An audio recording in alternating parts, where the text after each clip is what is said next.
नमस्कार दोस्तों, स्वागत है आप सभी का शर्मा एकेडमी यूट्यूब चैनल पर। दोस्तों आज हम घटना चक्र द्वारा प्रकाशित जीएस पॉइंटर 2023 जो कि भारतीय राज्य व्यवस्था एवं शासन की पुस्तक है, इसका पार्ट नंबर 14 यानी 14 देखने वाले हैं। इसमें उपराष्ट्रपति से संबंधित तथ्य और उससे संबंधित कुछ क्वेश्चन शामिल किए गए हैं। दोस्तों यह सीरीज सभी प्रतियोगी परीक्षाओं के लिए महत्वपूर्ण है, इसलिए आप चाहे किसी भी एग्जाम की तैयारी कर रहे हो इसको पूरा जरूर देखिएगा। हम जीएस पॉइंटर 2023 की सभी पुस्तकों को पार्ट वाइज कवर कराएंगे, साथ ही हमने इन सभी की सेपरेट प्लेलिस्ट भी बना दी है जिससे कि आप सभी को ढूंढने में आसानी हो सके।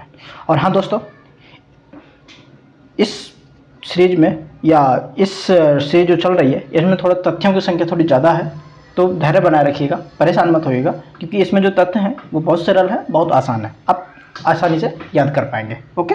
और अगर आप इस वीडियो को देखते हैं तो आपको इस वीडियो को देखते देखते ही 75% फैक्ट्स आपको यूं ही याद हो जाएंगे, और बचे जो कुछ रह जाएंगे फैक्ट लगभग 25% या 20% के आसपास, तो है जब आपको इसको रिवाइज करेंगे तो भी आपको वो पूरे याद हो जाएंगे। तो चलिए देर न करते हुए हम अपनी वीडियो को शुरू करते हैं। टॉपिक है हमारा उपराष्ट्रपति। ओके, इसमें पहले फर्स्ट फैक्ट है हमारा कि भारत के उपराष्ट्रपति का निर्वाचन एक निर्वाचक गण द्वारा किया जाता है जिसके सदस्य होते हैं। तो कौन कौन से होते हैं? इसमें होते हैं संसद के दोनों सदनों के सभी सदस्य होते हैं। सभी सदस्य मतलब कि मनोनीत भी और निर्वाचित भी।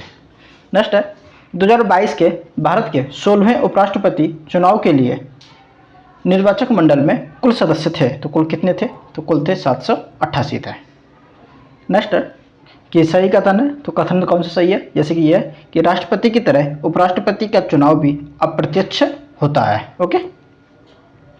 नेक्स्ट है कि कथन और कारण है। इसमें कथन है कोई व्यक्ति उपराष्ट्रपति निर्वाचित होने का पात्र तभी होगा जब वह राज्यसभा का सदस्य होने के लिए अर्हत है, अर्थात पात्र है। तो फ्रेंड्स कथन तो सही है।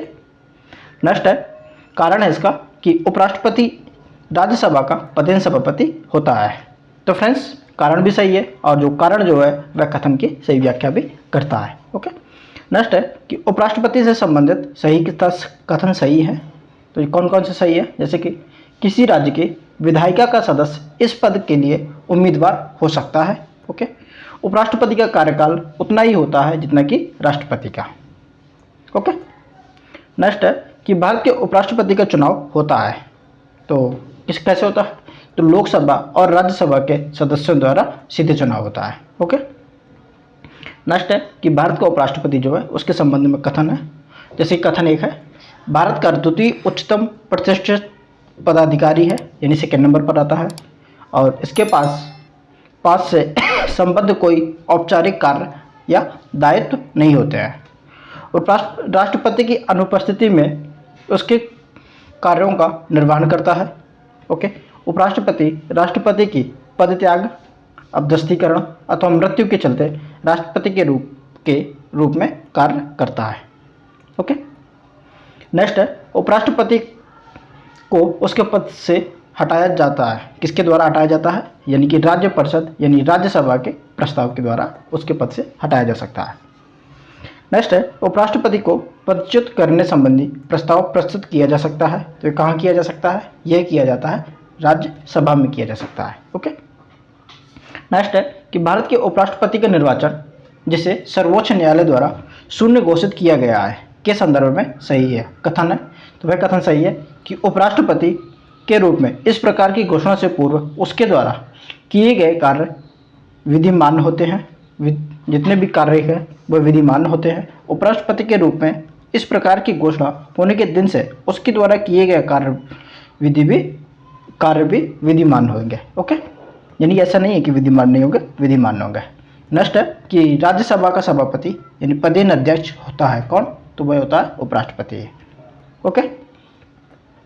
नेक्स्ट है कि किस सभा की अध्यक्षता ऐसे व्यक्ति द्वारा होती है जो उसका सदस्य नहीं होता है। तो वह है राज्यसभा। ओके।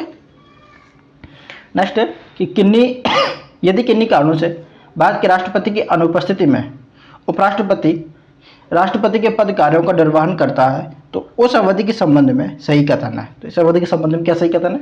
कि इस अवधि में उपराष्ट्रपति राज्यसभा के सभापति नहीं रहेंगे। इस अवधि के लिए उपराष्ट्रपति को राष्ट्रपति का वेतन मिलेगा, और यदि इस अवधि में उपराष्ट्रपति त्याग पत्र दे देते हैं तो भारत के मुख्य न्यायाधीश राष्ट्रपति के पद का निर्वहन करेंगे।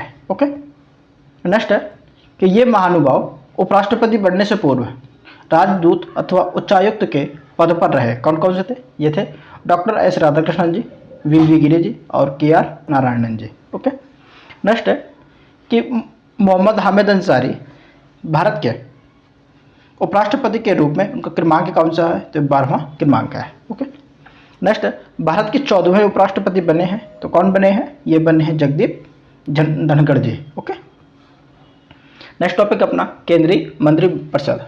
तो दोस्तों इस वीडियो में इतना ही, आगे भी हम लोग इसी तरीके से इस पुस्तक के सभी टॉपिक को कवर कराएंगे। तो फ्रेंड्स बने रहिएगा हमारे साथ में। साथ ही फ्रेंड्स, अगर आपने अभी तक हमारे चैनल को लाइक, शेयर और सब्सक्राइब नहीं किया है तो कर लीजिए, जिससे कि हमारी वीडियो अब तक आसानी से पहुंच सके। अगर आपने हमारी पहले की वीडियो नहीं देखी हैं तो उनको भी ज़रूर देख लीजिएगा। उन सभी की प्लेलिस्ट आपको हमारे यूट्यूब चैनल पर मिल जाएगी, और साथ ही हम डिस्क्रिप्शन बॉक्स में भी इसकी प्लेलिस्ट दे देंगे। दोस्तों इस वीडियो को ज़्यादा से ज़्यादा लोगों तक शेयर ज़रूर करें, जिससे कि हमारी पहुंच ज़्यादा से ज़्यादा लोगों तक हो सके और हम ज़्यादा से ज़्यादा लोगों को अच्छी से अच्छी चीज़ें डिलीवर कर सकें। बाकी वही, हंसते रहिए, मुस्कुराते रहिए, पढ़ते रहिए, लिखते रहिए और अपना ध्यान अपने लक्ष्य पर बनाए रखिए। और हमेशा ध्यान रखिए, जब तक फोड़ेंगे नहीं तब तक छोड़ेंगे नहीं। आज की कथा यहीं तक, आगे मिलते हैं हम लोग अगली वीडियो में। जब तक के लिए जय हिंद, जय भारत।